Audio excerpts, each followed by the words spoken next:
열왕나랑 시작합니다. 정치부 이동훈 기자 나왔습니다. 자, 첫 번째 주제 보겠습니다. 자, 더불어민주당 로고가 나오고 이 남자의 비밀. 네. 이 남자 누굽니까? 네, 바로 민주당이 마음을 얻고 싶은 연령층 20대 남자입니다. 27살 청년 원종건 씨가 주인공인데요.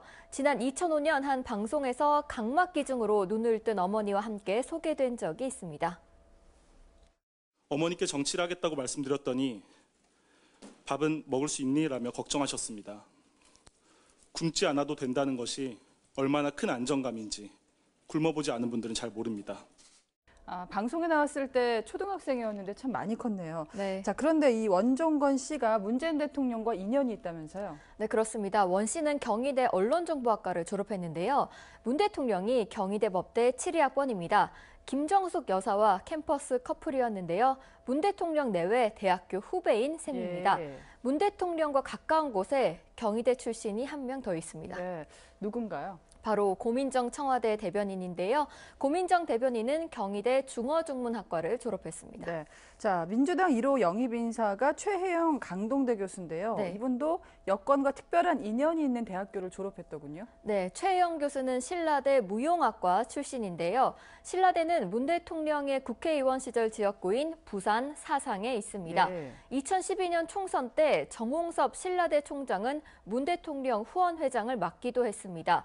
노무현 전 대통령과도 인연이 있는데요. 노 전 대통령의 친형이죠. 형 건평 씨가 신라대 지방과 사돈을 맺었습니다. 그렇군요. 그리고 이수혁 전 민주당 의원이 주미대사로 가면서 비례대표를 승계한 정은혜 의원도 신라대를 졸업했습니다. 네, 민주당 영입 인사의 비밀은 학연이었군요. 왜 한국당도 백경훈 씨를 청년 인재로 영입을 했다가 신보라 의원이랑 학연을 얽혀있다고 공격을 많이 받았었잖아요. 네, 우연의 일치겠죠. 우연의 일치일 겁니다. 예, 다음 주제 보겠습니다. 네, 문재인 대통령 4분의 3은 못 갔다. 네. 올해 연차를 많이 못 썼다고요? 네, 문 대통령이 취임 초에는 그 휴식이 곧 국가 경쟁력이라면서 연차 휴가를 70%까지 쓰겠다고 강조했습니다. 휴가를 계획하고 계신 게 있으시면 좀 짧게 좀 설명 좀 해주시죠. 아직 휴가를 언제 간다라는 계획을 세울 수는 없는데, 그러나 저는 연차 휴가를 다 사용할 계획입니다. 네, 사실 취지는 좋았습니다. 휴가를 장려해서 국내 내수 경기도 좀 올리겠다, 진작을 네. 시키겠다 이런 뜻이었는데, 자, 대통령이 그동안 연차 휴가를 얼마나 썼나요? 네, 제가 직접 한번 일일이 세봤는데요. 네. 2017년에는 14일 중 8일을 사용했고 2018년에는 21일 중 12일을 썼습니다. 2년 동안 휴가 소진율이 60%에 육박했는데 네. 올해는요. 21일 중 5일만 사용해서 23.8%에 불과합니다. 올해가 특별히 많이 못 썼네요. 네, 예. 바로 이 사람 때문입니다. 이 때문에 대통령께서 새벽에 새벽잠 설치시는 많이 신고하셨어요. 대통령께서 다시 새벽잠 설치시는 이유 없게 내가 책임지겠다는 걸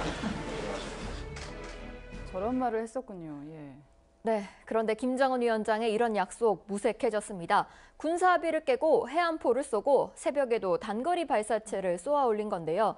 최근에는 크리스마스 선물을 언급하는 등 한반도 긴장이 고조돼서 자리를 비울 수 없게 됐습니다. 네. 여기다 국회 대치 상황도 이어지면서 연말 휴가는 말 그대로 언감생심이 됐습니다. 사실 국정이 바쁘면 휴가를 못 갈 수도 있는 거죠. 근데 궁금한 게요. 직장인들은 연차 휴가를 못 쓰면 돈으로 돌려받잖아요. 네. 대통령도 그런가요? 그 현행 규정상요, 차관급 이상 정무직 공직자는 연가 보상비가 없기 때문에 문 대통령도 돈을 받을 수가 없습니다. 네.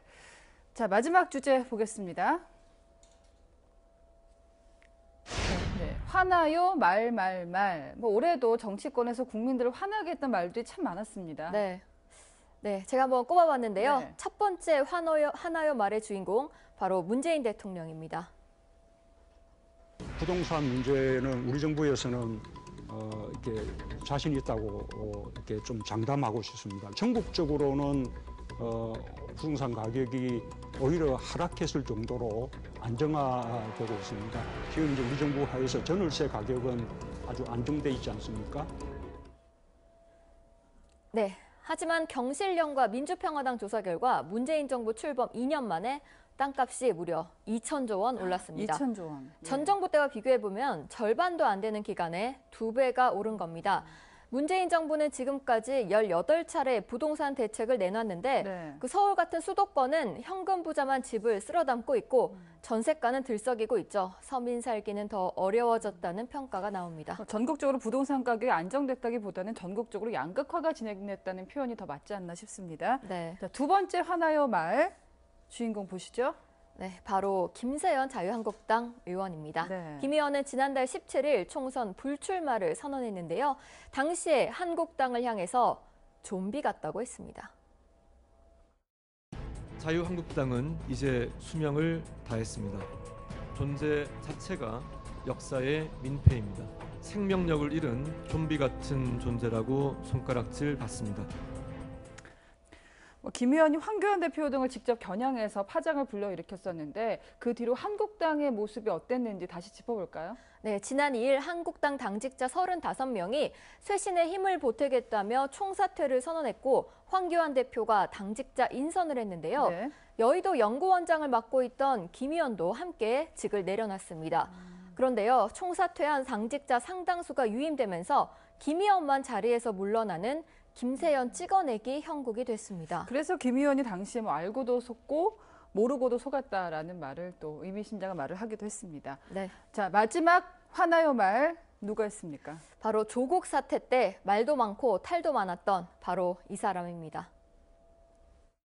그럼 검찰이 저 하드디스크 드라이브를 가지고 가서 저 안에 있는 데이터를 뭘 장난을 칠 가능성도 있는 거죠. 그러니까 당연히 그거를 복제를 해둬야 돼요. 증거인멸 시도가 아니에요. 증거를 지키기 위한 거지.